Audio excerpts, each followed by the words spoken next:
क्या उन लोगों को भी भागवत मुक्त कर सकती है, अथवा उनको भी पवित्र कर सकती है, उनको भी सन्मार्ग दिखा सकती है जो महापापी रहे हैं।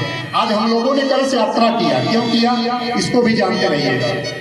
ये भौतिक शरीर जो पार्थिव शरीर है हम आप ग्रहण किए हुए हैं, इसलिए हम आप एक दूसरे को दिख रहे हैं। कुछ ऐसी आत्माएं हैं जो शरीर छोड़ चुकी हैं, लेकिन सूक्ष्म शरीर उनका मुक्त नहीं हुआ है, वो विचरण कर रही है। जो शरीर इस भौतिक शरीर को छोड़ देता है तो सूक्ष्म शरीर के विचरण का जो माध्यम है वो वायु है। वायु के माध्यम से सूक्ष्म शरीर विचरण करती है, चाहे वो पितर योनि में हो, भूत योनि में हो, पिशाच योनि में हो, जिस भी योनि में हो। क्यों? क्योंकि व्यक्ति को मुक्ति पाने के लिए मार्ग में अगर हमें आपको यात्रा करनी है तो यात्रा के लिए क्या चाहिए? टिकट। टिकट के लिए क्या चाहिए? पैसा। जैसे आज हम भोपाल से आए, प्रयाग से भोपाल, भोपाल से हम तो टिकट बनाए। टिकट के लिए क्या चाहिए? पैसा। अब जी मान लीजिए शरीर छोड़ दिया, अब उसको भी एक यात्रा करनी है अपने गंतव्य स्थान पर, उसको भी टिकट चाहिए, तो वहाँ पैसा नहीं चलता, वहाँ पुण्य रूपी पैसा चलता है। जो हम आप पुण्य अर्जित करते हैं उसी से हमारा आपका टिकट बनता है और वही हमारे आपकी यात्रा को आगे बढ़ाता है। अब मान लीजिए उन आत्माओं के पुण्य ज्यादा नहीं थे, उनके पुण्य ज्यादा नहीं थे, अब वो यात्रा फंसी हुई है गाड़ी उतरने में, वो यात्रा कंप्लीट नहीं हो पा रही है। वो उम्मीद कर रहे हैं कि मेरे लिए भी कोई कर दे, मेरे लिए भी श्राद्ध कर दे, मेरे लिए भी कर्म कर दे, तो भावनात्मक रूप से वो हमारे खाते में जमा हो जाए तो मेरी यात्रा सुगम हो जाए। तो इसलिए कैसे यात्रा आज समिति ने किया था कि जो भी आत्मा है उनका किसी जाति से, बिरादरी से, समाज से कोई लेना देना नहीं। जो भी आत्माएं विचरण कर रही हैं, हे भागवत भगवान, हम सबका आवाहन करते हैं और उनको बुला करके वहां मंदिर में वेदियों में उनको प्रतिष्ठापित किया गया है और नित्य उनको 7-8 दिवस तक षोडशोपचार से उनका पूजन होगा। उनके पूजन के उपरांत ही कथा होती है। तब पूर्ण रीति से कथा का भगवान का नाम हो रहा है और तीनों समांतर भाव से हो रहा है। मन वचन कर्म तीनों पैरेलल लाइन पे चल रहे हैं, क्योंकि जब आयोजन समांतर है तो उसका भाव समांतर है, तो उसका वाचन भी समांतर हो रहा है। तो हनुमान जी महाराज किसी न किसी रूप में यहाँ पे विराजमान अवश्य है, इसमें कोई संदेह नहीं है, क्योंकि बिना राम कथा के वो रह नहीं सकते, रह ही नहीं सकते। तो चूंकि आज हमारा प्रारंभ दिवस है तो हनुमान जी की भी हम एक वंदना कर लेते हैं। उसके बाद वो करुणोपाख्यान का जो हमारे जीवन के दर्शन से संबंधित है, यह कोई कथानक या कथा नहीं है, ये हमारी आपकी कथा है। कथा एक माध्यम है, कथा वह माध्यम है जो हमारी व्यथा को दूर करती है। जैसे कोई व्यक्ति अगर जल के अंदर चला जाए तो क्या उसको प्यास लगेगी? गर्मी लगेगी? पानी का संचय करेगा? कभी नहीं करेगा। हम आप अभी सुबह नल आता है तो जल्दी जल्दी भर लेते हैं, अगर हम जल के अंदर ही घुस गए तो उस समय भी इकट्ठा करेंगे बाल्टी ले लेके? नहीं करेंगे। प्यास लगेगी? नहीं लगेगी। गर्मी लगेगी? नहीं लगेगी। तो जल क्या है? तैत्तरीय उपनिषद में भगवान को लिखा गया रसो वैसह, भगवान रस स्वरूप है। तो जब ब्रह्म रूपी रस में ये जीवात्मा प्रवेश कर जाएगी तो उस रस के अंदर जाने पे प्यास कहाँ से लगेगी? गर्मी माने दुख कहाँ से होगा? जल के अंदर वाले को गर्मी कहाँ से आ गई? जल के संचय की जरूरत क्या है? तो हनुमान जी की कृपा हमारे लिए अगर बनी रहेगी तो हम लोग उस ब्रह्म रस को प्राप्त करेंगे। ये दुख भंजन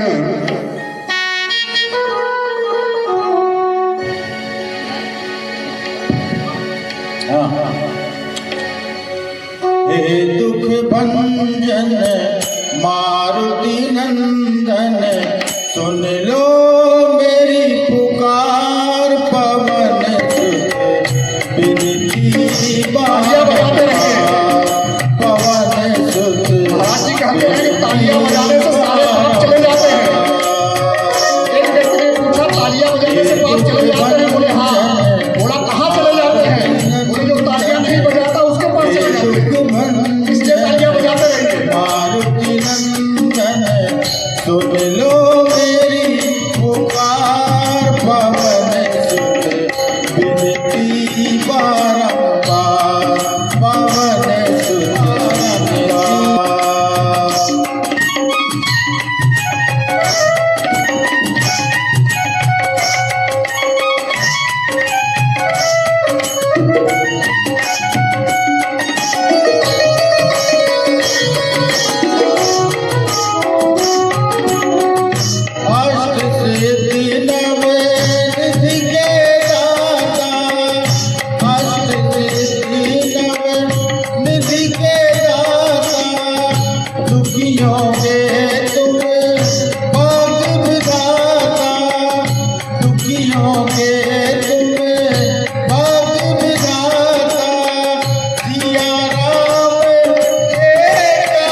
जपू निरंतर नाम तिहारा। जपू निरंतर नाम तिहारा। अपना छोड़ू तेरा द्वारा। छोड़ू तेरा द्वारा। जपू निरंतर नाम तिहारा। नाम तिहारा। अपना छोड़ू नाम तिहारा।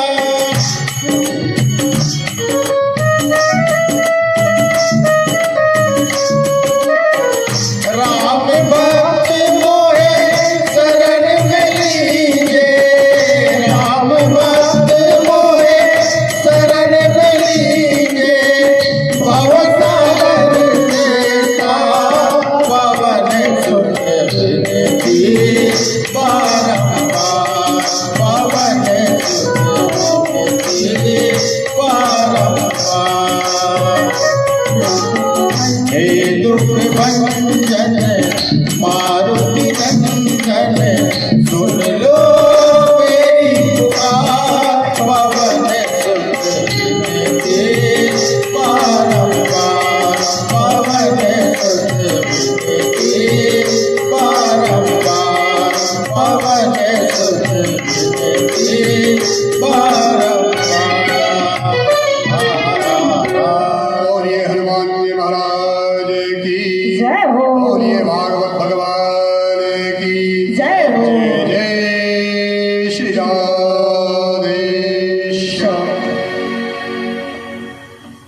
देवर्षि नारद जी ने सरकार से कहा, भगवान हमने प्रत्यक्ष देख लिया कि श्रीमद् भागवत के श्रवण से ज्ञान और वैराग्य के साथ भक्ति किस प्रकार से पुष्ट होकर के नाचने लगी।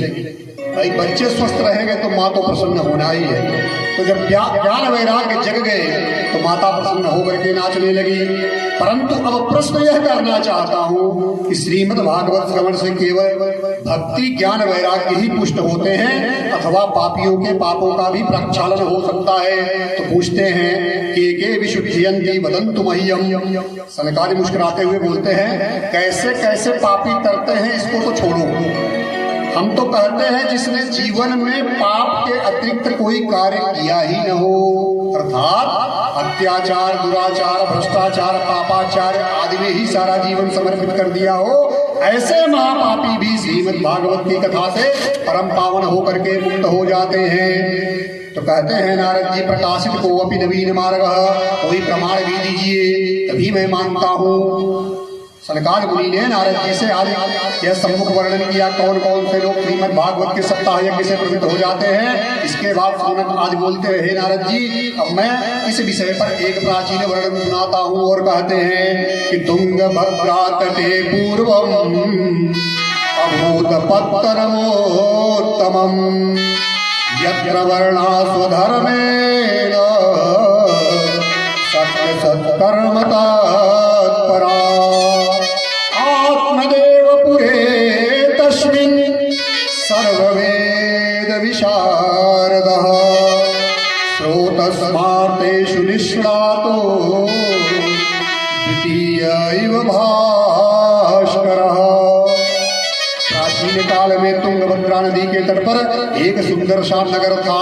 ध्यान दीजिएगा, इस कथा का दोनों पक्ष लेके चलना है क्योंकि यहाँ पे श्रोता आप लोग बहुत अच्छे हैं और जब श्रोता अच्छे रहते हैं तो वक्ता को भी आनंद आता है। वो दूध ही परोसने में मजा नहीं आता, मजा तब आता है जब मक्खन परोसा जाए और मक्खन को ग्रहण करने के लायक। इसलिए दूध तो कथा है, कथा के अंदर जो दर्शन छिपा हुआ है, जो आध्यात्म छिपा हुआ है, आत्मा के अध्ययन को ही आध्यात्म बोलते हैं, वह परोसने पे मजा आएगा मुझे, क्योंकि आप लोग उसके ग्राह्य हैं, आप ग्रहण करने के योग्य हैं।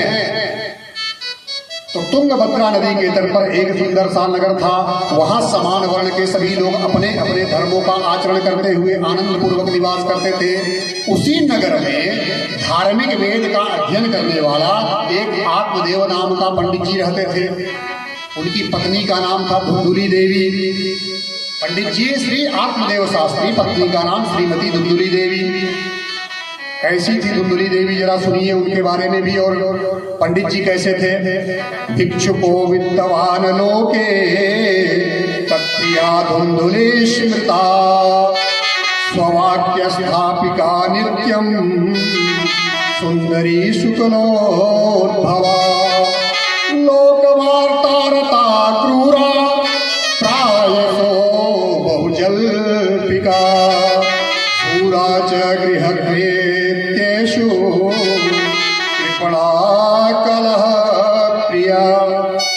आत्मदेव नाम का ब्राह्मण बहुत धर्मशील था, परंतु उस ब्राह्मण की एक पत्नी जो धुंधुली देवी हैं वो अलग ही टाइप की थी। कैसी थी? आत्मदेवती वैदिक कर्मों में विश्वास करते थे और वेद सम्मत कार्य करते थे, जो हमारे धर्मों के अनुसार लिखे गए हैं उसके अनुसार वो कार्य करते थे। लेकिन पत्नी जी कैसी थी? स्ववाक्य स्थापिका, मतलब अपने वाक्य पे अड़ने वाली थी। अगर उनके मुंह से कुछ निकल गया तो वही सत्य है, सब लोग मान लो, नहीं तो लड़ाई कर लेगी। लोक वार्ता रहा, गपशप करने में उनको बहुत मजा आता था। क्रूरा, क्रूर भी थी। बहुजल्पिका, बहुत बोलने वाली थी। सूरा गृह कृत्येषु, घर का कार्य करने में बहुत ही कुशल थी वो। और कलह प्रिया, लड़ाई झगड़ा उसको बहुत प्रिय था। जब तक पड़ोसन से लाठी नहीं चार्ज करा लेती थी, खाना ही नहीं हजम होता था। ऐसी थी कौन? धुंधुली देवी।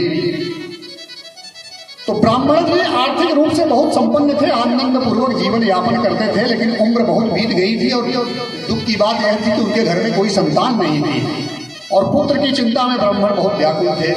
पुत्र ही नहीं, जो वृक्ष लगाए थे उन वृक्षों में फल भी नहीं आ रहे थे। तुलसी लगा रहे थे वो सूख जा रही थी। गाय पाले थे उसके भी बच्चा नहीं हो रहा था। बड़े दुखी हुए कि ये क्या समस्या है हमारे घर में, न हमारे बच्चा, न पेड़ों में फल, न गाय के बच्चा, न तुलसी जी। तो तुलसी जी हर व्यक्ति के घर में नहीं होती है। जो धर्माचरण वाले होते हैं उन्हीं के घर में तुलसी जी अपने आप बढ़ती जाएंगी, अपने आप बढ़ती जाएंगी, लगाने की जरूरत नहीं। तो ये प्रमाण पत्र है, अगर आपके यहाँ तुलसी जी बढ़ रही है तो अपने आप प्रमाण पत्र है कि आपका धर्माचरण हो रहा है। नित्य शुद्ध आपके यहाँ दियावती हो रही है, सुबह शाम गोधूली वेला में आरती हो रही है, सब कुछ प्रमाण पत्र तुलसी माता देती है। तो उनके यहाँ सब उल्टा पुल्टा है।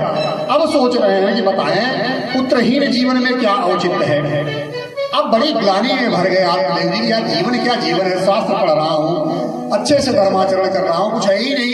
तो एक दिन गुस्से में आए कि अब मैं जाता हूँ वन में और वहीं सिर पटक पटक के मर जाता। और चुपचाप बिना पत्नी को बताए निकल गए। जब वहां गए तो उनको सन्यासी बाबा मिल जाते हैं। अब ब्राह्मण देवता वहीं चिल्ला बैठ करके सीना पीट पीट के चिल्ला रहे हैं। सन्यासी बाबा सुने तो पहुंच गए, भैया कौन हो? बोले महाराज जी मैं ब्राह्मण जाति का हूँ, पता नहीं कौन सा कर्म किया हूँ, पूर्वकृत पापों का कर्म फल भोग रहा हूँ और मेरे संतान नहीं है। गाय पालता हूँ वह भी बांझ हो जाती है, पेड़ लगाता हूँ उसके भी फल नहीं आते हैं। मैं अभागा हूँ, पुत्रहीन हो करके दुख से जीवन बिताने की अपेक्षा अब मैं मृत्यु को वर्ण करने जा रहा हूँ महाराज जी। एक बात इन्होंने बहुत बढ़िया कहा, अपने पूर्वकृत कर्मों का फल पा रहा व्यक्ति अपने कर्मों का फल पाता है, दूसरों को दोष नहीं देना चाहिए। कोहू न काऊ कर सुख दुख दाता, निज कृत कर्म भोग सब प्राता। अगर हमें आपको मन के अनुकूल चीजें सुखद दिख रही हैं तो अपने कर्म के वजह से है। मन के प्रतिकूल दिख रही हैं जिसको दुख कहा जाता है वो अपने कर्मों का फल है, दूसरों का तो बहाना है। यही बात उन्होंने कहा। अब वो कहते हैं कि बताइए बिना पुत्रहीन जीवन कोई जीवन है, इससे अच्छा मैं मर जाता हूँ। सन्यासी बोलते हैं रुको रुको रुको रुको, तुम्हारी मैं मस्तक रेखा पहले पढ़ता हूँ, उसके बाद बताता हूँ कि मरो कि नहीं मरो। अब सन्यासी जी उनकी माथे की रेखा पढ़ते हैं। अरे बाप रे बाप रे बाप रे बाप, क्या हो गया? तुम्हारी रेखा तो बता रही कि 7 जन्म तक तुम्हारे घर में बेटा नहीं होने वाला है।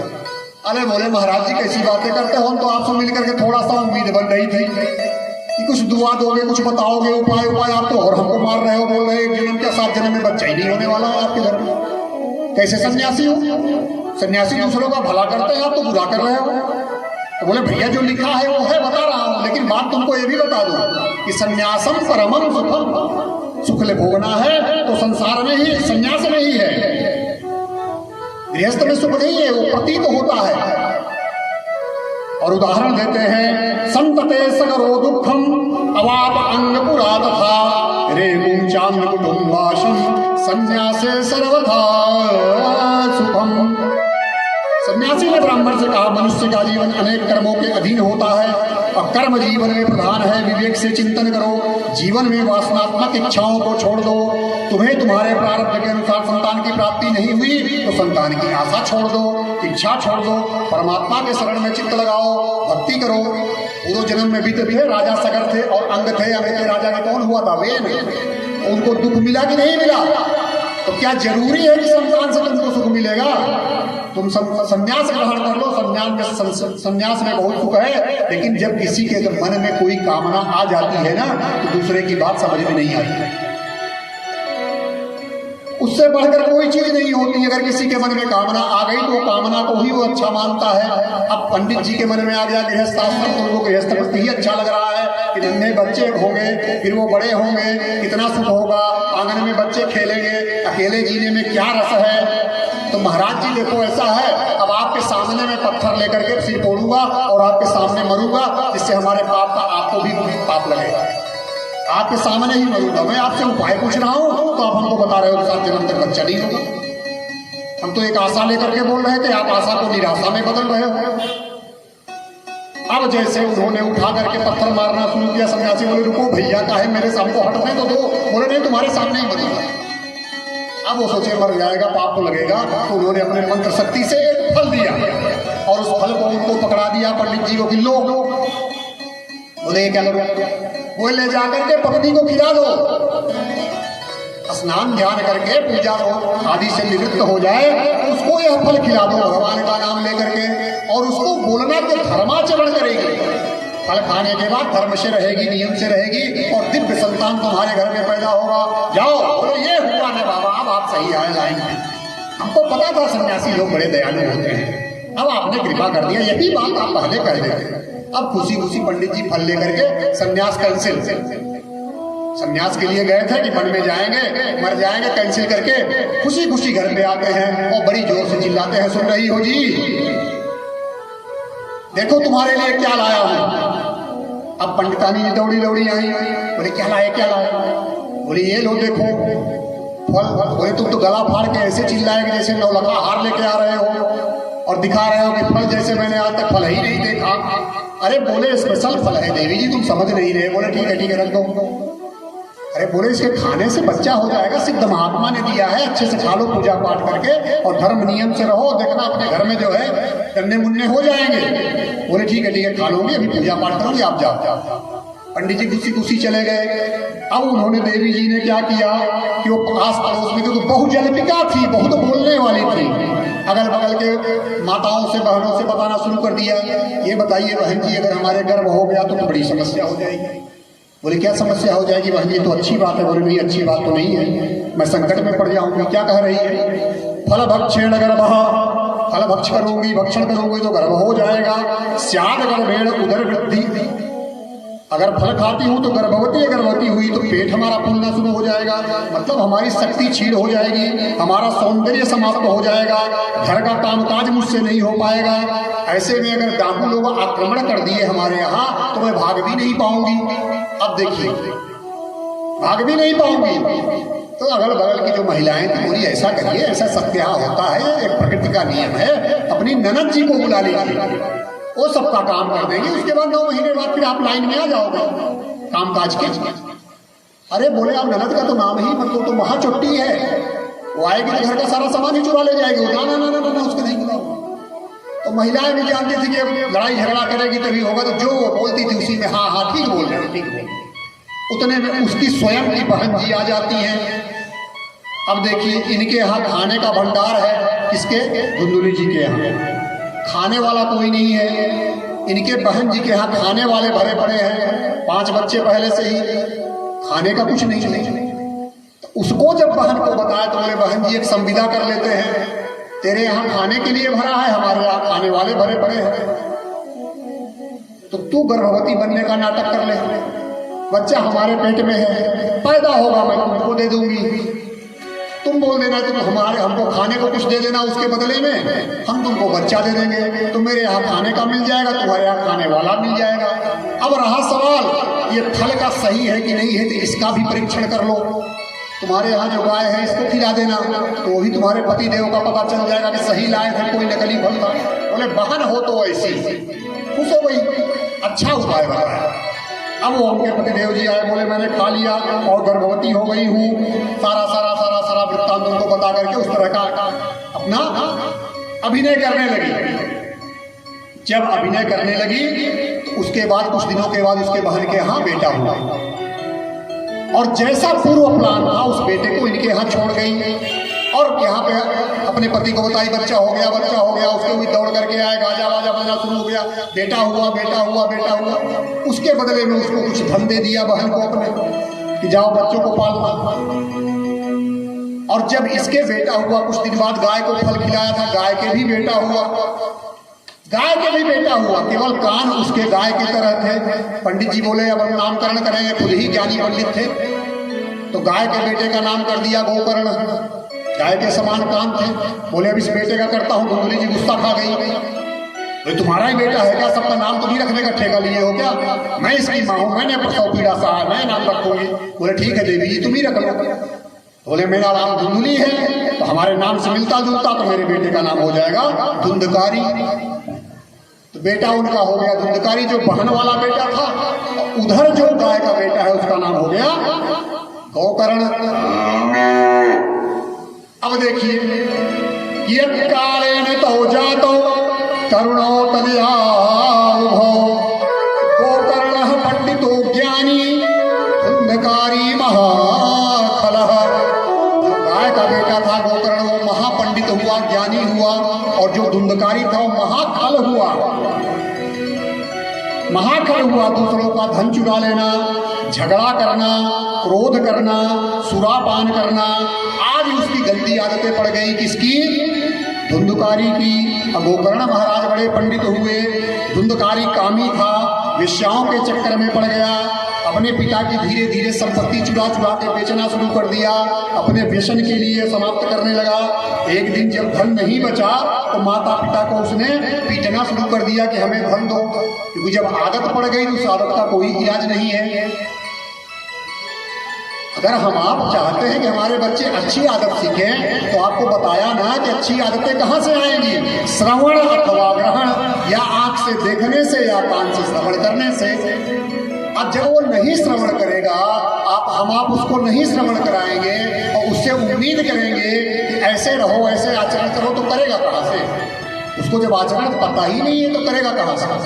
कई धर्म वाले ऐसे भी हैं जो अपने छोटे 4 साल 5 साल के बच्चों को उंगली पकड़ के ले जाते हैं, साथ में टोपी पहना घोर में ले जाते हैं। देखे होंगे आप लोग भी, छोटे बच्चों को ले जाते हैं, उनको पैदा होते ही धर्म के मार्ग में चलाते हैं। और हम आप अपने बच्चों को कार्टून देखने के लिए रिमोट देके आते हैं, कथा सुनने के, देखते रहना हमारे, और हम उम्मीद करेंगे कि बड़े होकर के हमारी सेवा करें, भारत माता की रक्षा करें, जन कल्याण करें, धर्मार्थ कार्य करें। कहाँ से करेगा?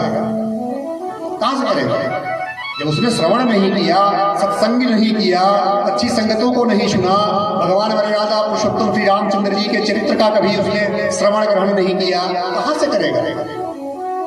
श्रवण करेगा, ग्रहण करेगा तो वही इसके चित्त वृत्ति में स्मरण होगा। जब स्मरण होगा तो वही क्रिया के रूप में परिणति होगी उस कार्य की। तो अब इसको इन्होंने माता पिता को बहुत ज्यादा वो मारना पीटना शुरू कर दिया कि हमें धन दीजिए। अपने हित के लिए वो धन मांगने लगा। अब आत्मदेव जी को समझ में आया कि सन्यासी बाबा सही बोल रहे थे कि संन्यासम परमम सुखम। जरूरी नहीं है कि हम जिस बेटे के लिए परेशान हैं वो बेटा हमें सुख देगा। जब उनको दुखी देखे तो गोकर्ण ज्ञानी थे, उन्होंने अपने पिताजी को ज्ञान दिया, बहुत ही सुंदर ज्ञान दिया है गोकर्ण जी ने। क्या ज्ञान दिया?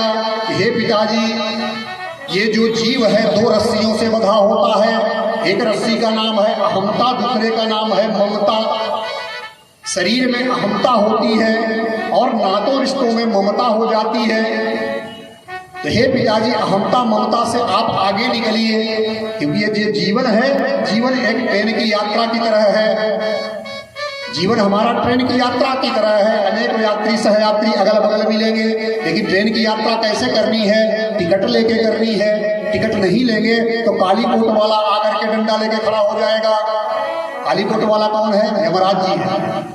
और ये भी सत्य है कि जहां तक जिसका टिकट है उसकी यात्रा वहीं तक चलेगी, उस गंतव्य स्टेशन पर उसको उतरना अनिवार्य है और वह सीट खाली करनी पड़ेगी जो अगले यात्री की है।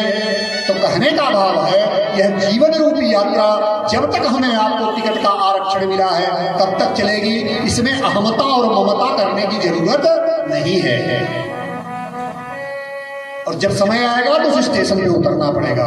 जो सीट खाली करेंगे तो हमारे आपके घर में एक नया यात्री आएगा, उसको वह सीट देना है। इस तरह से ये जीवन चलता है। तो अपने पिताजी को बताते हैं कि पिताजी, संसार एक भ्रम है जिसमें मोह से ग्रस्त मनुष्य दुख को प्राप्त होते हैं। मनुष्य मोह व निशा में जलने वाले दीपक के समान हो जाता है, परंतु धन और पुत्र किसी के नहीं होते हैं। सुख न तो इंद्र को प्राप्त हुआ है न चक्रवर्ती सम्राट को। यह संपूर्ण संसार परमात्मा का है। इसमें मोह करने से सुख दुख की कष्ट ही प्राप्त होता है, जबकि संसार परमात्मा है। इसमें जब हम भाव रखेंगे तब हम सुखी होंगे। हमें अगर सुखी होना है तो हमें अपने मूल को याद करना है, माया को नहीं। हमें सत्य को पकड़ना है, सत्य से ही हमें सुख को मिलेगा, सुख मिलेगा। और माया केवल एक भ्रम है, उस भ्रम को हम सुख मान करके कितने दिन चलेंगे।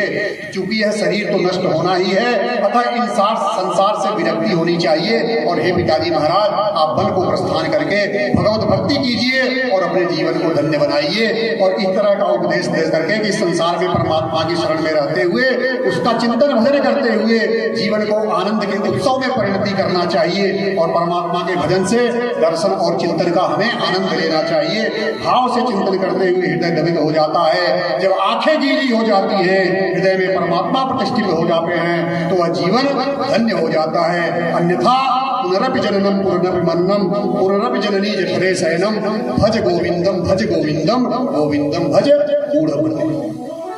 ऐसा जब उन्होंने उपदेश दिया तो पिताजी उनके जो थे कौन, आत्मदेव जी वन को चले गए और अपने आप को भगवत भक्ति में लगा करके परम धाम को प्राप्त हुई। अब धुंधकारी सोचा कि पिताजी तो गए तो माल किसके पास होगा, माँ के पास।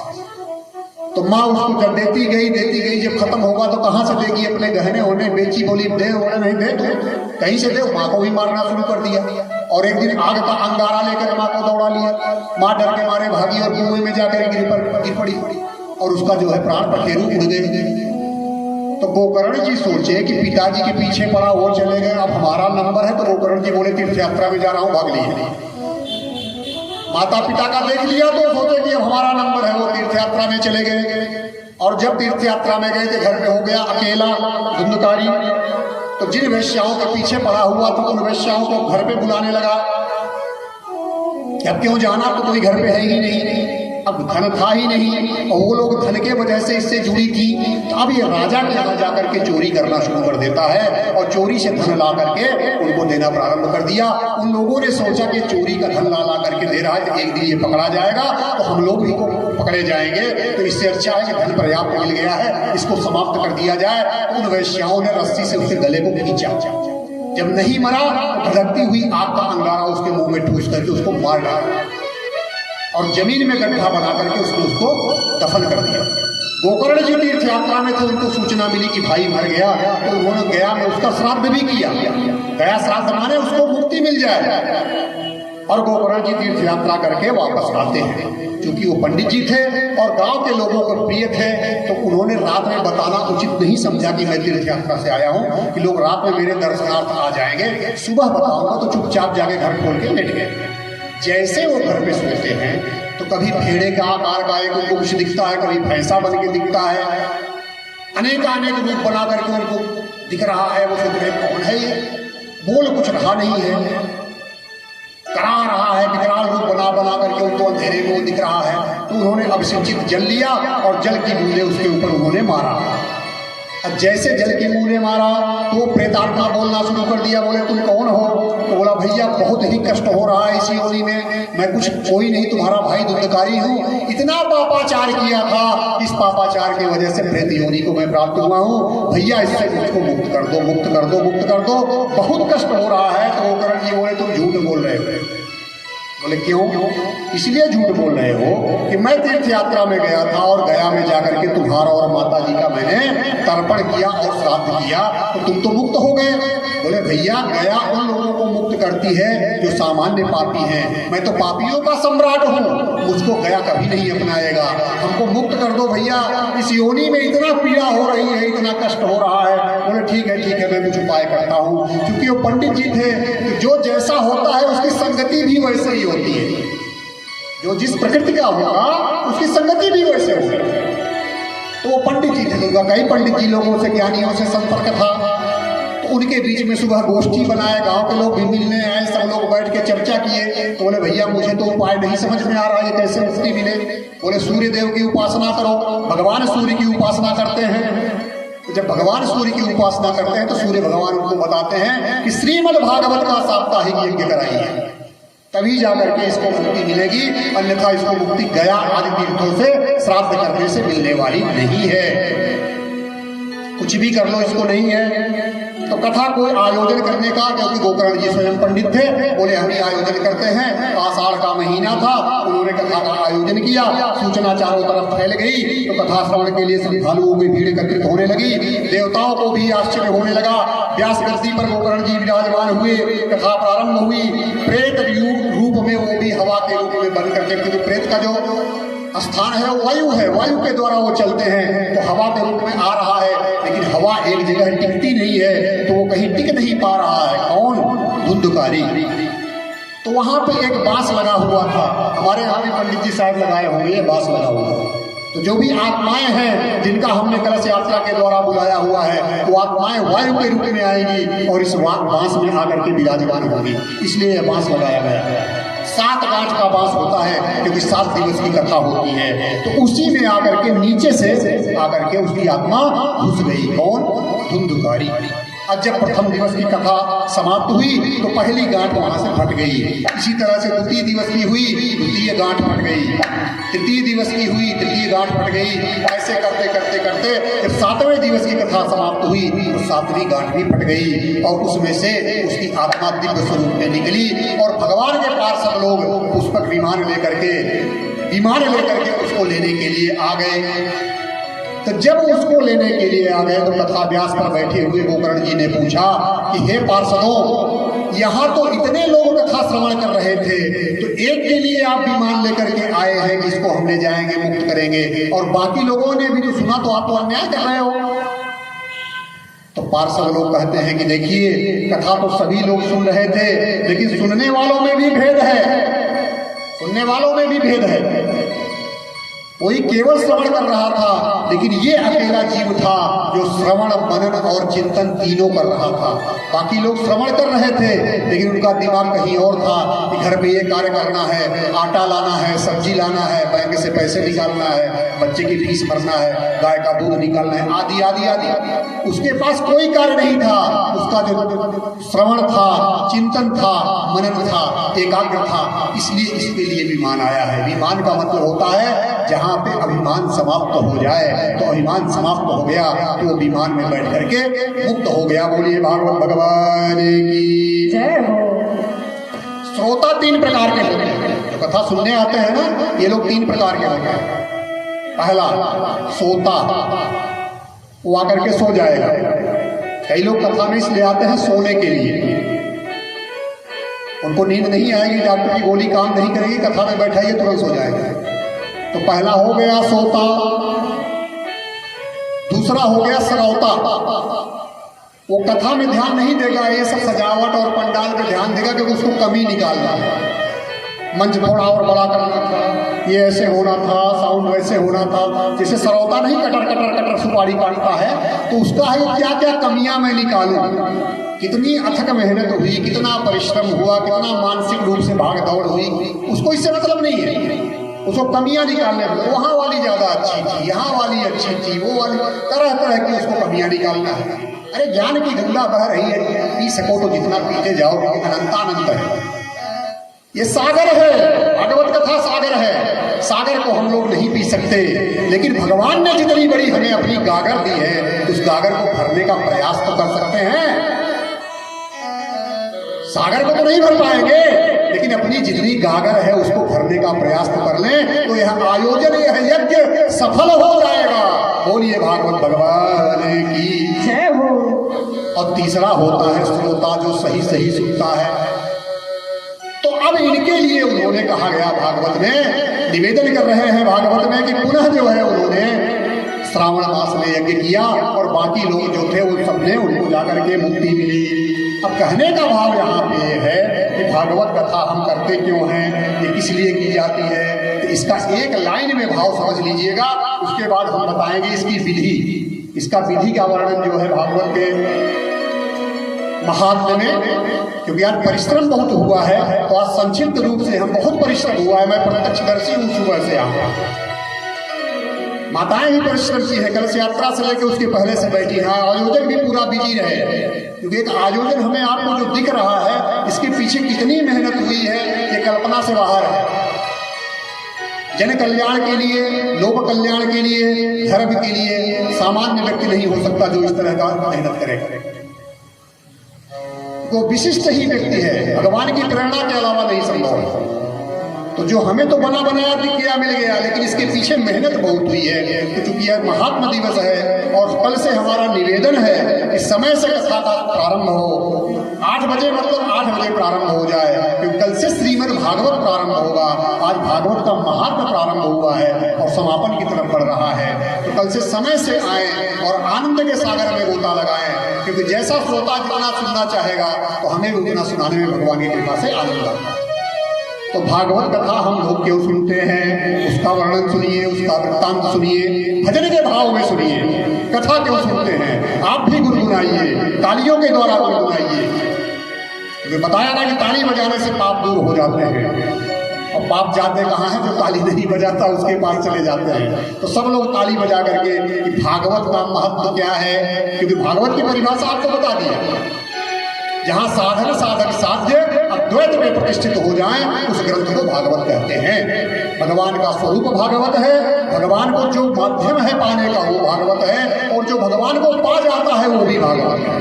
तो साधन साधक साध्य भक्त भक्ति भगवान तीनों एक बिंदु पर खड़े करने का जो साधन है उसका नाम है भागवत। तो भागवत से क्या होता है, अरे पाप मिटेंगे, पुण्य बढ़ेंगे,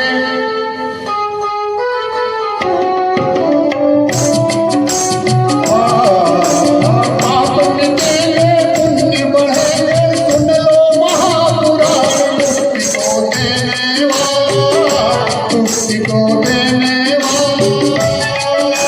पाप मिटेंगे, पुण्य बढ़ेंगे, सुन लो महापुराण, मुक्ति को देने वाला, मुक्ति को देने वाला। पाप मिटेंगे, पुण्य बढ़ेंगे, सुन लो महापुराण, मुक्ति को देने वाला, मुक्ति को गाइए सभी लोग।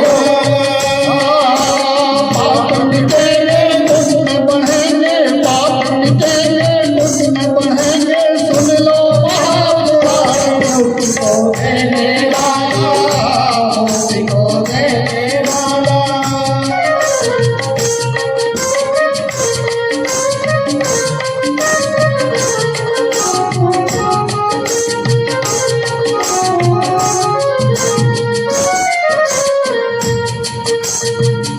कहाँ से आया ये पुराण, शिव जी की कृपा से धरती पे आया यह ज्ञान रे, हाँ ज्ञान रे।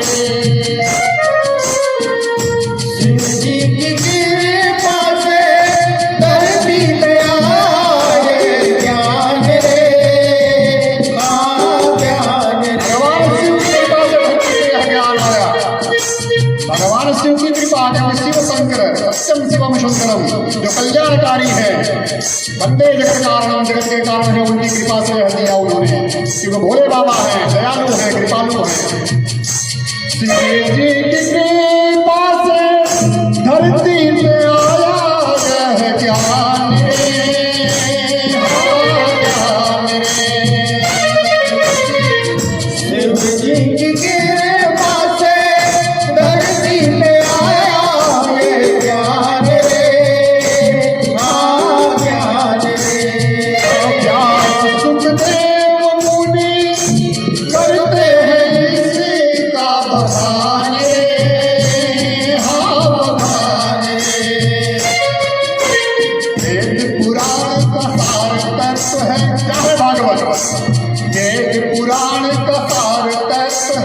वेद पुराण का सार तत्व है, कर लो इसका पान मुक्ति को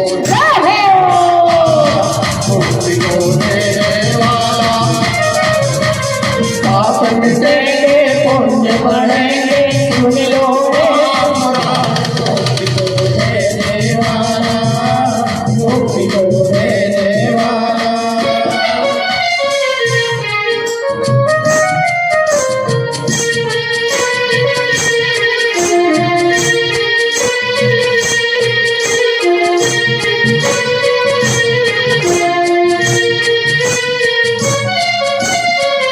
अब देखिए क्या इसमें हमें मिला,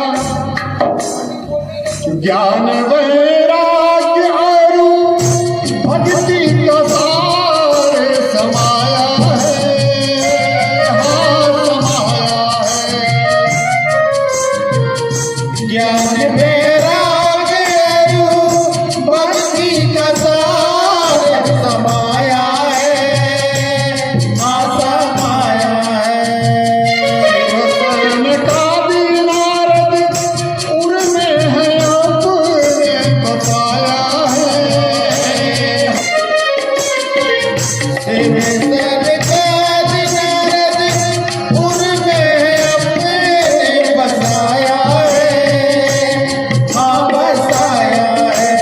क्या होगा इसका हम पान कर लिए तो होगा क्या? चलिए पान कर ही लेते हैं साथ में, इसमें क्या होगा? अमर तत्व का ज्ञान ये बंधु, अमर तत्व का ज्ञान ये बंधु, अमर तत्व का ज्ञान ये बंधु करता है कल्याण मुक्ति को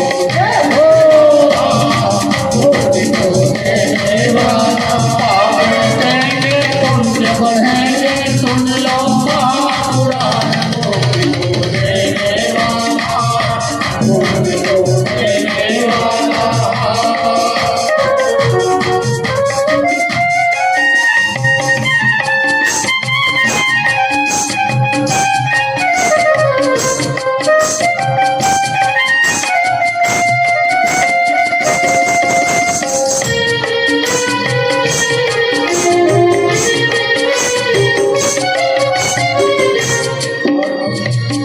भक्त भगवान का ये अद्भुत मेल कराता है, हाथ कराता है। भक्ति भगवान का अद्भुत मेल कराता है, हाँ कराता है। भागवत एक नौका है, इस पार भक्त है, उस पार भगवान है। ये भक्त को भगवान से मिला देती है, वह माध्यम है। तो क्या कहा गया?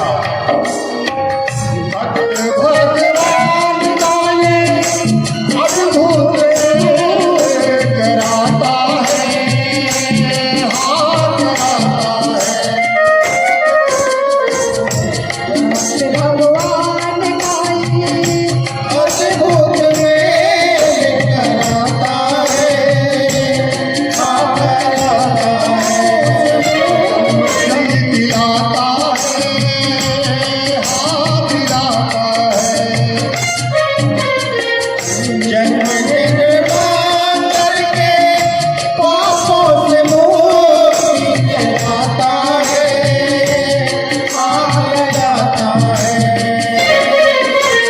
दास मिश्राए झूम झूम कर, दास मिश्राए झूम झूम कर, करते देख बखान मुक्ति को मुक्ति को देने वाला। पाप मिटेंगे पुण्य बढ़ेंगे, सुन लो महापुराण मुक्ति को देने वाला, हाँ मुक्ति को देने वाला। पुण्य बढ़ेंगे, सुन लो महापुराण मुक्ति को देने वाला, मुक्ति को देने वाला, मुक्ति को देने वाला। बोलिए भागवत भगवान की। जय हो। अब देखिए जो आत्मदेव और धुंधुली की कथा थी, इसका मक्खन वाला भाग देखिए। आध्यात्मिक या दार्शनिक तत्व को जो छिपा हुआ है वो सुनिए। कथा में गूढ़ ज्ञान छिपा हुआ है। गोकर्ण के द्वारा कथा श्रवण करके जो भक्तों के स्वरूप परमात्मा का जैसा हो गया, यहाँ कहने का तात्पर्य है कि जब मनुष्य भक्ति भाव से पूर्ण समर्पित होकर के परमात्मा की कथा को श्रवण करता है तो वह पूर्ण पवित्र हो जाता है और उसका हृदय निर्मल हो जाता है। वासना, कामना, ईर्ष्या, द्वेष आदि सबका समापन हो जाता है। और वो जब समापन हो गया तो व्यक्ति स्वतः क्या हो गया, सतचित आनंद स्वरूप हो जाता है। तो भगवान और भक्त में कोई अंतर नहीं रह जाता है। बोलिए भागवत भगवान की जय हो। इस कथा के माध्यम से बहुत ही सहजता और सरलता से अध्यात्म को समझाने का एक प्रयास किया गया है।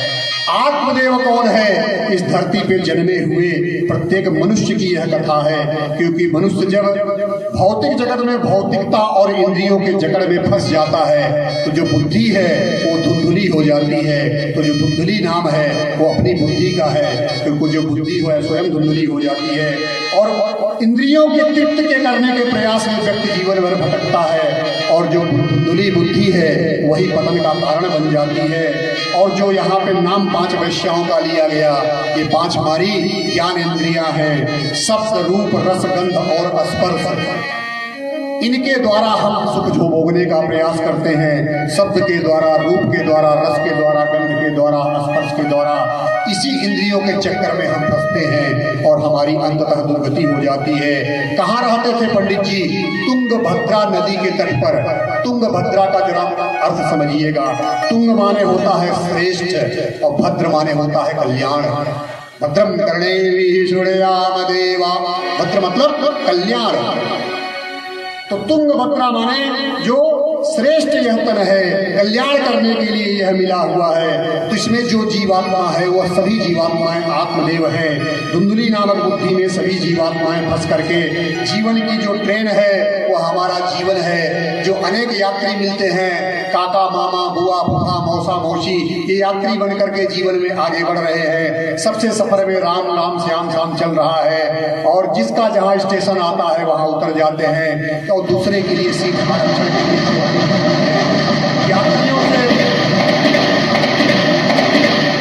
यात्रियों से प्रगाढ़ता भी हो जाती है ट्रेन में। लेकिन इसके लिए बिना टिकट की यात्रा नहीं करना चाहिए। तो यह सब बता करके यह तो जो ब्राह्मण है आत्मदेव है वह हम ही हैं। कि आत्मा जो है वह हमेशा श्रेष्ठ है और बुद्धि हमारी धुंधली है। तो हम आत्मा की हमें सुनना चाहिए, न कि बुद्धि की सुनना चाहिए। क्योंकि बुद्धि अथवा मन 5 जो हमारे अंदर 10 इंद्रियां हैं, इंद्रियों का बाप है मन। और मन है चंचल, इसलिए इंद्रियां भी हैं चंचल। और इंद्रियों का बाप है चंद्रमा। और चंद्रमा को केवल एक ही व्यक्ति कंट्रोल कर सकता है जो अपने सिर पर विराजमान किए हैं, शिव भगवान। तो अगर चंद्रमा को आपको कंट्रोल करना है तो भगवान शिव की आराधना करनी पड़ती है। तो चंद्रमा आपके वश में आएगा। अब जब चंद्रमा वश में आएगा तो आपका मन शांत होगा, मन का विक्षेप शांत होगा। और जब मन शांत होगा तो इंद्रियां शांत होगी। इसीलिए भगवान शिव की जब आरती करते हैं तो बोलते हैं कि ओम चंद्रमा मनसो जाता तक्षो हो सूर्यो अजायता। चंद्रमा ही मन का कारण है और उनकी आंखें जो है वो सूर्य का तेज है। इस तरह से गोकर्णोपाख्यान का जो जीवनोपयोगी दर्शन है उसका वर्णन किया गया है। उसके बाद भागवत सप्ताह यज्ञ की विधि बताई गई है कि भागवत जी के सप्ताह यज्ञ आयोजन के लिए सर्वप्रथम योग्य और समर्पित लोगों को अपना सहयोगी बनाना चाहिए। जो सहयोगी होने चाहिए वह योग्य होने चाहिए और आत्म रूप से समर्पित होने चाहिए। समस्त धार्मिक और भगवत प्रेमियों को कथा श्रवण के लिए सूचना देना चाहिए, आमंत्रण भेजना चाहिए। कथा के आयोजन के लिए जो स्थान चयन करते हैं, अगर वो भगवान का स्थान है, चाहे वो तीर्थ हो अथवा मंदिर हो, उसको श्रेष्ठ बोला गया है। निज निवास का भी बोला गया है कि निज निवास में ही आयोजन किया जा सकता है। कथा स्थल को सुंदर से सजाना चाहिए और आत्म रूप से समर्पित होने चाहिए। समस्त धार्मिक और भगवत प्रेमियों को कथा श्रवण के लिए सूचना देना चाहिए, आमंत्रण भेजना चाहिए। कथा के आयोजन के लिए जो स्थान चयन करते हैं, अगर वो भगवान का स्थान है, चाहे वो तीर्थ हो अथवा मंदिर जो हो उसको श्रेष्ठ बोला गया है। निज निवास का भी बोला गया है कि निज निवास में भी आयोजन किया जा सकता है। कथा स्थल को सुंदर से सजाना चाहिए और व्यास का आसन ऐसा होना चाहिए कि जो श्रोताओं को दिख सके। जो वक्ता है, व्यास है, सभी श्रोताओं को सहज भाव से वो दिख सके, ऐसा उसका आसन होना चाहिए। भागवत जी साक्षात परमात्मा कृष्ण का स्वरूप है, ऐसा विश्वास करना चाहिए और दिन भाव से परमात्मा से निवेदन करना चाहिए कि हे प्रभु, आपकी कृपा से यह कथा यज्ञ संपन्न होना संभव हुआ है। मैं आपका दास हूँ और इस कथा यज्ञ को आपसे निवेदन है कि निर्विघ्न संपन्न करें। कथा व्यास का चयन भी बहुत सावधानी पूर्वक किया जाना चाहिए। कथा व्यास ज्ञानी होना चाहिए, भक्त होना चाहिए और दृष्टांतों को बहुत ही सरल भाव से समझाने वाला होना चाहिए। कथा को समझाने वाले व्यास को ये बताया गया है कि जो सरल भाव से दृष्टांत दे करके, उदाहरण दे करके समझाने वाला हो, ऐसे व्यास का चयन करना चाहिए। तत्वतः स्पष्ट रूप से जो वर्णित कर सके, साथ ही साथ कथा श्रवण करने वाले लोगों के लिए भी ब्रह्मचर्य पालन करने का व्रत कहा गया है और भक्ति भाव से कथा श्रवण करना चाहिए। कथा की पूर्णाहुति के बाद हवन कराना चाहिए, उद्यापन कराना चाहिए, परंतु यह अपनी सामर्थ्य के अनुसार करना उचित रहता है। इसके लिए कोई बंधन नहीं है, परंतु कथा समापन के पश्चात व्यास और पोथी की पूजा करना चाहिए। सनकादि ने कथा समाप्त की, तभी वहां पे सुखदेव जी का आगमन हुआ था। सुखदेव जी 16 वर्ष की आयु के थे, परम तेजस्वी थे। सुखदेव जी को सभी सभासद खड़े हो गए थे। स्वर्गे सत्य से कैलाशे वैकुंठे नास्तयं रसः अतः पिबन्तु सद्भाग्य मामुञ्चत करहिचित्। सुखदेव जी को उन्होंने ऊंचे आसन पर बैठाया और देवर्षि नारद जी के द्वारा उनका पूजन किया गया। उसके पश्चात सुखदेव जी ने कहा, हे रसिक भक्तजनों, इंद्रदेव के स्वर्ग में, ब्रह्मा के सत्यलोक में, शिव जी के कैलाश में, विष्णु के वैकुंठ लोक में यह श्रीमद् भागवत रूपी रस विद्यमान नहीं है। यह रस कहाँ विद्यमान है? केवल पृथ्वी लोक में है या भूलोक पर विद्यमान है। अतः हे सद्भाग्यशाली जन, आप सभी इस रस के आस्वादन के अवसर को कभी मत छोड़ें। तभी प्रहलाद, बलि, उद्धव, अर्जुन आदि पार्षदों के साथ भगवान श्री कृष्ण जी वहां प्रकट हो जाते हैं। देवर्षि नारद ने भगवान को सिंहासन पर विराज कर उनका पूजन किया। सभी संकीर्तन करने लगे।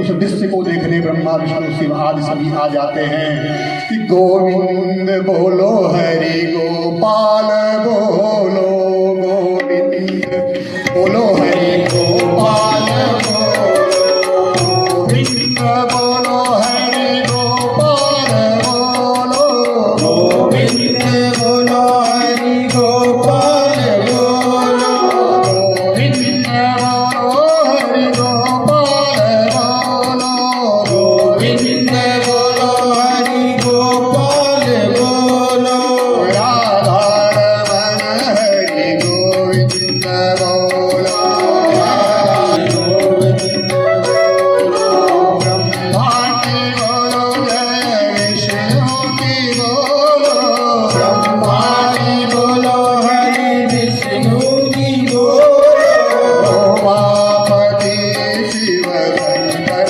की बोलो, उमापति शिव शंकर की बोलो, गोविंद बोलो, हरि गोपाल बोलो, गोविंद बोलो, हरि गोपाल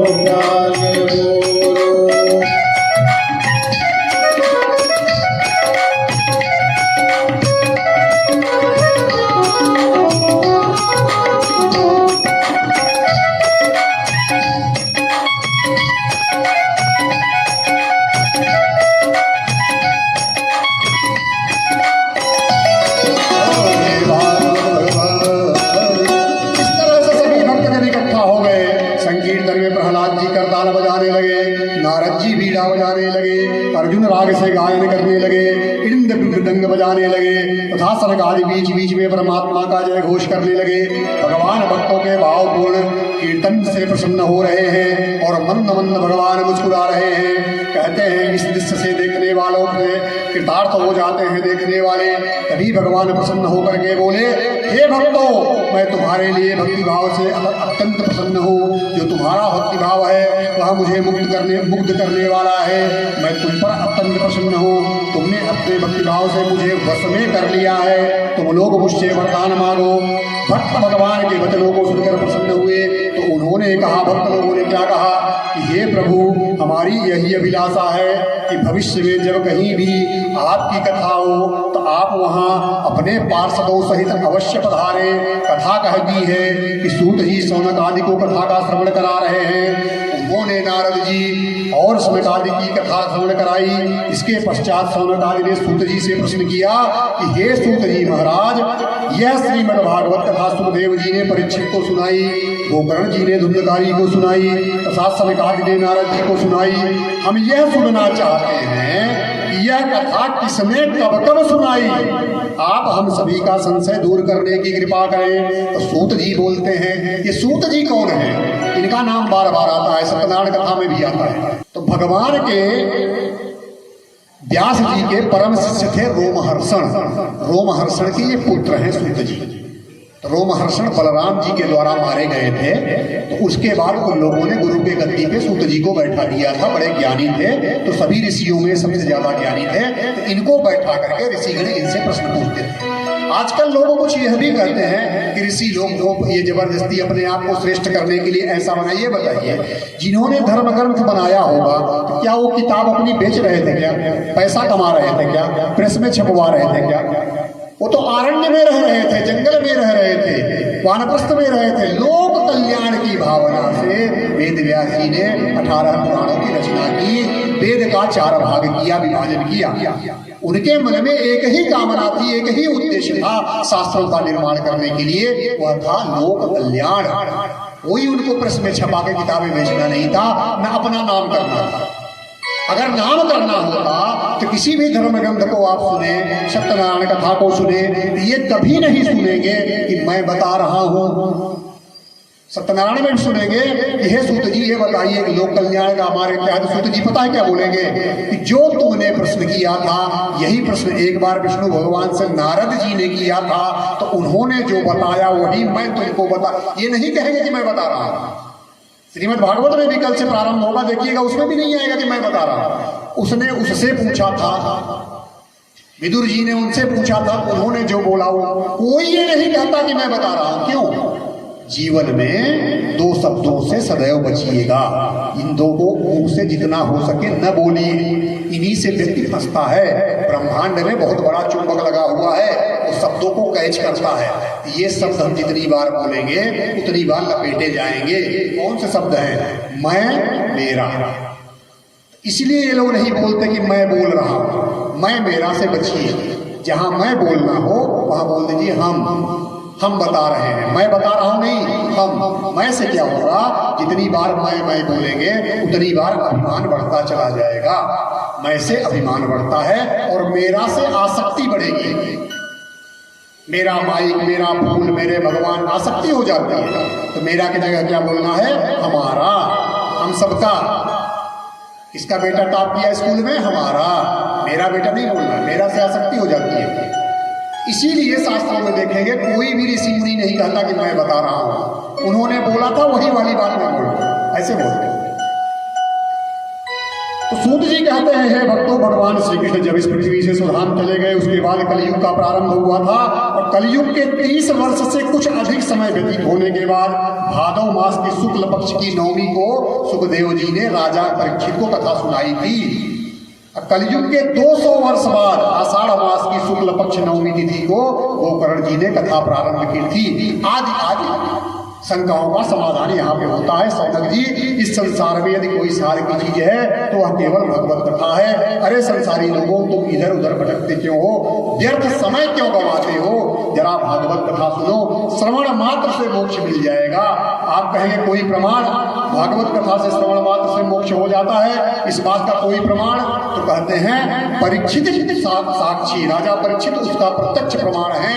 भागवत कथा सुनने से उनको मुक्ति मिल गई थी। पुरुष नियम पूर्वक इस कथा का भक्ति भाव से श्रवण करता है और जो शुद्धांतःकरण से भगवत भक्तों के सामने इसे सुनाता है, सुनाने वाला भी और सुनने वाला भी दोनों विधि का पूरा पालन करके अगर सुनते, सुनाते और सुनते हैं तो उनको यथार्थ अभीष्ट फल की प्राप्ति होती है, इसमें कोई संदेह नहीं है। त्रिलोकी में कुछ भी असाध्य नहीं है ऐसे व्यक्तियों के लिए। इस प्रकार साधन साधक साध्य तीनों एक ही हैं, इनमें भेद नहीं है। इसलिए कहा गया है कि पुराण ब्रह्म स्वरूप ही है, इससे सब प्रकार के पापों से मुक्ति हो जाती है।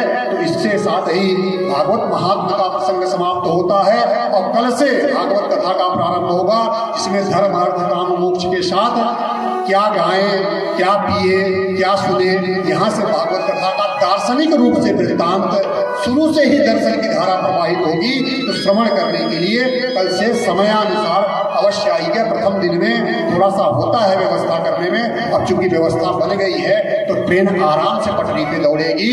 बोलिए भागवत भगवान की, बोलिए आज के आनंद की, बोलिए भक्त और भगवान की जय हो।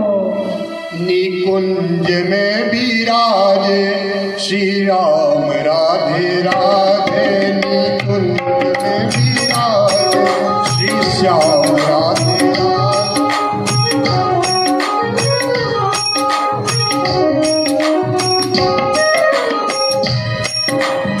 श्याम राधे